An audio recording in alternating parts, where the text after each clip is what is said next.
Dialah Allah Azza wa Jalla, Allah Subhanahu wa Ta'ala. Dialah Allah yang maha menciptakan, Allah yang mengadakan, dan juga Allah yang memberikan rupa. Walahul asma'ul husna, dan baginya dan milik Allah Subhanahu wa Ta'ala asma'ul husna, nama-nama yang indah.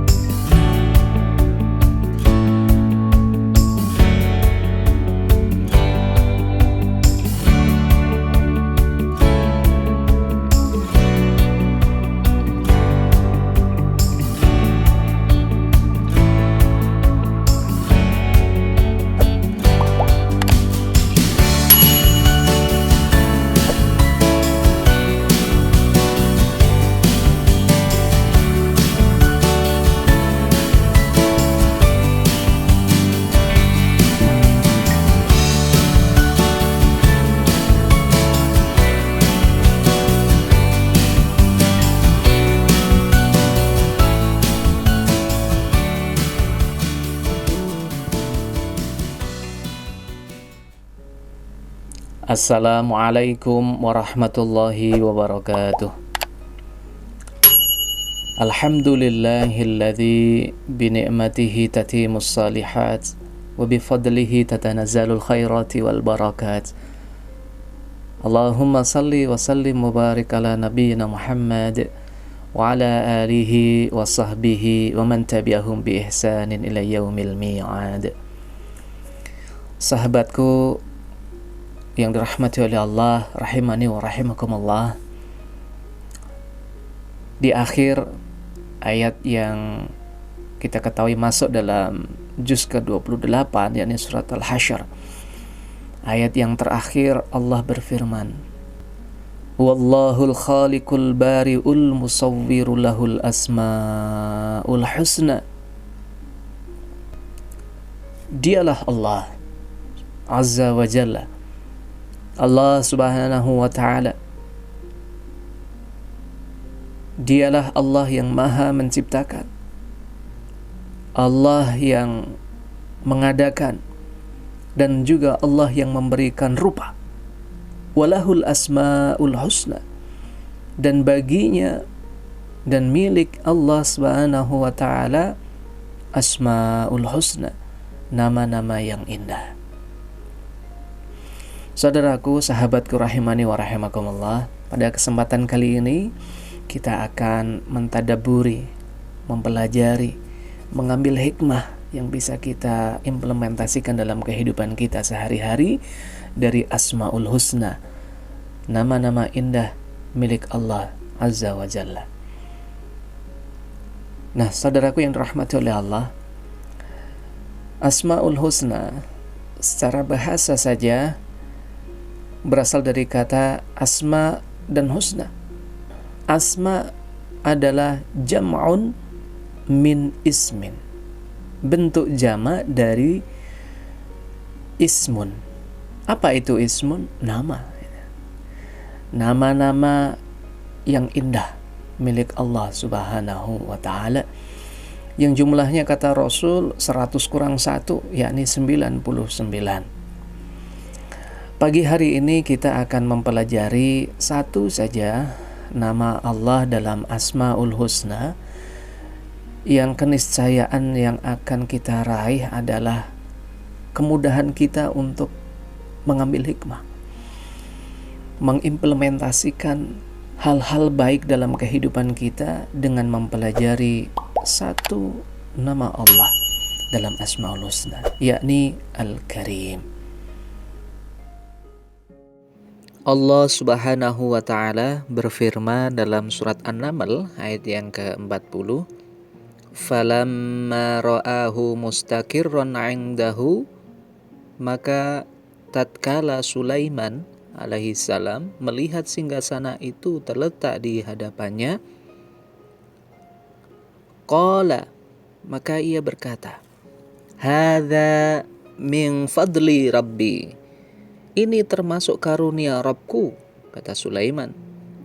Liyabluwani, untuk mencoba aku, ashkuru am akfur, apakah aku bersyukur atau mengingkari akan nikmat Allah tersebut. Wa man syakara fa innama yashkuru li nafsih, dan barang siapa yang bersyukur maka sesungguhnya dia itu bersyukur untuk kebaikan dirinya sendiri. Wa man kafara, dan barang siapa yang ingkar, fa inna, maka sesungguhnya Rabbi, Rabbku, ghaniyun karim.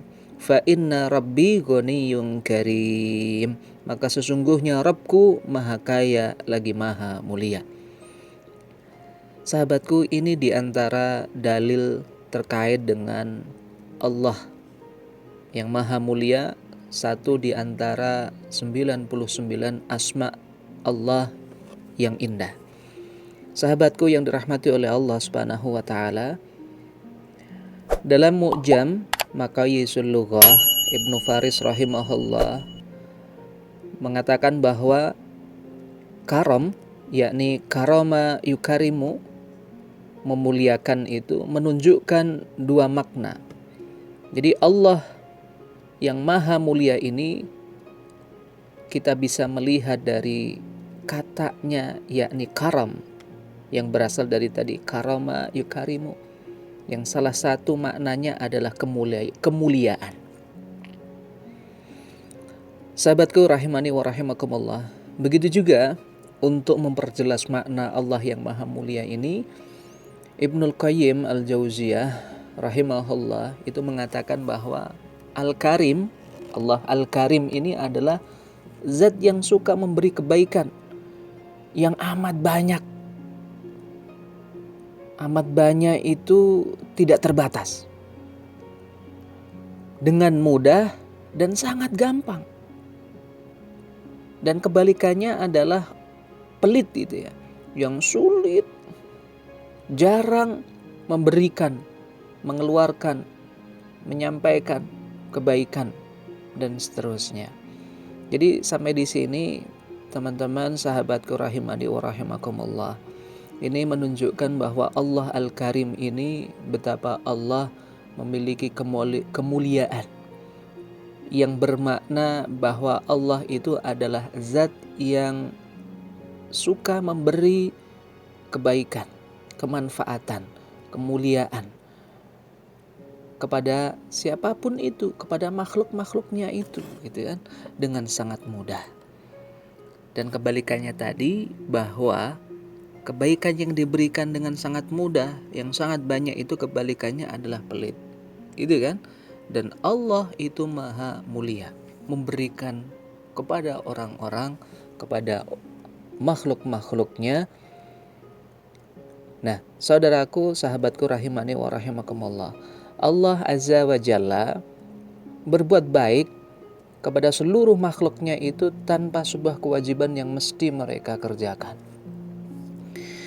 Semua kebaikan secara umum itu ya, semua kebaikan yang diberikan Allah Azza wa Jalla kepada makhluknya adalah semata-mata karena kemurahannya, kemuliaannya kepada makhluk-makhluknya.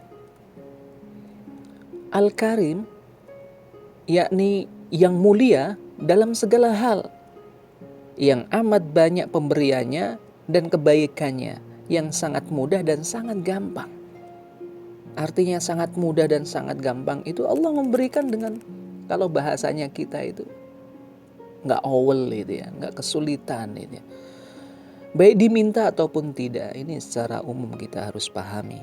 Nah, satu nama dari asma, yakni Al-Karim, menunjukkan kesempurnaan kemuliaan Allah Azza wa Jalla dalam zat dan segala sifat serta perbuatannya. Setidaknya saya merangkum bahwa Allah yang maha mulia ini ada 3 poin ini ya.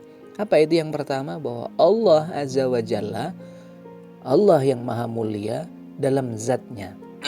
Yang artinya Allah Azza wa Jalla itu mulia dalam zatnya, itu bermakna tidak ada cacat, tidak ada kekurangan sedikit pun dalam zat Allah Azza wa Jalla. Berbeda dengan makhluknya, seperti halnya kita manusia. Selalu saja ada saja kekurangan, ada saja cacatnya. Bisa kita lihat, bisa kita dengar, bisa kita perhatikan. Tapi Allah tidak ada cacat sedikit pun dalam zat Allah Azza wa Jalla. Ini adalah makna dari Allah Al-Karim. Yang kedua, poin kedua, Allah Azza wa Jalla yang maha mulia ini dalam segala sifatnya. Maha mulia dalam segala sifatnya. Yang bermakna tidak ada sifat jelek sedikit pun pada Allah. Tidak ada sifat jelek sedikit pun pada Allah. Tidak ada kekurangan pada Allah. Yang ada sifatnya adalah baik, mulia, indah, dan seterusnya. Nah, sesungguhnya sifat-sifat Allah itu amat sempurna dalam segala makna. Nah, Allah Azza wa Jalla juga maha mulia dalam segala perbuatannya. Ini yang ketiga. Saya ulangi lagi poin yang ketiga. Allah yang maha mulia ini dalam segala perbuatannya. Tidak ada cacat dalam perbuatan Allah Azza wa Jalla.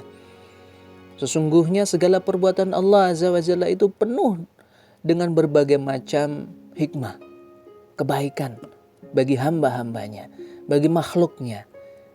Yang hikmah itu sangat luas. Nah, untuk menangkap itu tentu saja kita harus memiliki kesadaran, harus memiliki pengetahuan.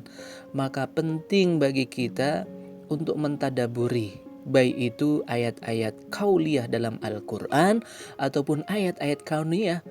Segala hal yang ada di alam semesta yang tercipta oleh Allah Subhanahu wa Ta'ala, yang ada di sekeliling kita seluruhnya, sehingga kita bisa mengambil bahwa itu semuanya adalah bentuk dari kemuliaan Allah Subhanahu wa Ta'ala. Cobalah kita tengok sebagai contoh saja.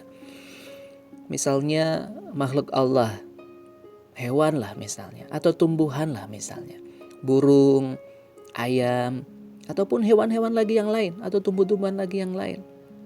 Meskipun mereka tidak bertuan sekalipun, meskipun tuannya itu tidak ada di tempat itu ya, dibiarkan tuh ayam ternyata juga bisa mencari makan, dan ternyata bisa mencari makan, dan ada makanan itu dari mana?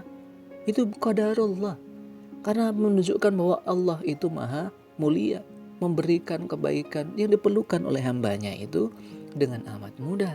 Begitu pula burung yang pagi-pagi sudah rajin untuk mengais, untuk mencari, untuk menjemput rezeki, ternyata apakah mereka alpa? Apakah mereka itu hampa tangannya?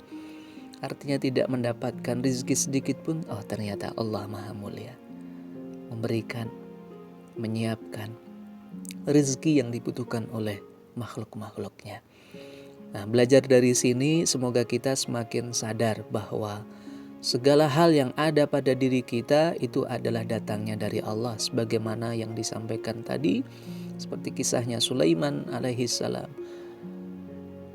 Hadza min fadli rabbi, bahwa apa yang kita terima itu adalah dari Allah Azza wa Jalla. Kita bersyukur, jangan sampai kita kufur atas nikmat-nikmat Allah Subhanahu wa Ta'ala.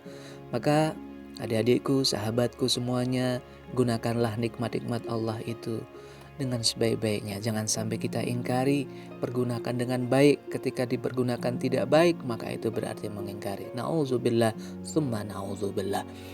Demikian, semoga bisa bermanfaat. Ya, sahabatku rahimani wa rahimakumullah. Dalam surat Al-A'raf ayat yang 180, Allah berfirman, walillahil asma'ul husna, dan bagi Allah adalah asma'ul husna, wada'uhu biha, dan kita diperintahkan oleh Allah untuk bermunajat, memohon kepada Allah dengan menyebut asma'ul husna, salah satu di antaranya. Demikian yang bisa saya sampaikan, semoga ini bermanfaat bagi kita semuanya. Harapan kita tentu saja dari Asma'ul Husna, salah satu di antaranya adalah Al-Karim, bisa kita implementasikan dalam kehidupan kita sehari-hari. Jazakumullah sanal jaza, billahi taufik wal hidayah. Assalamualaikum warahmatullahi wabarakatuh.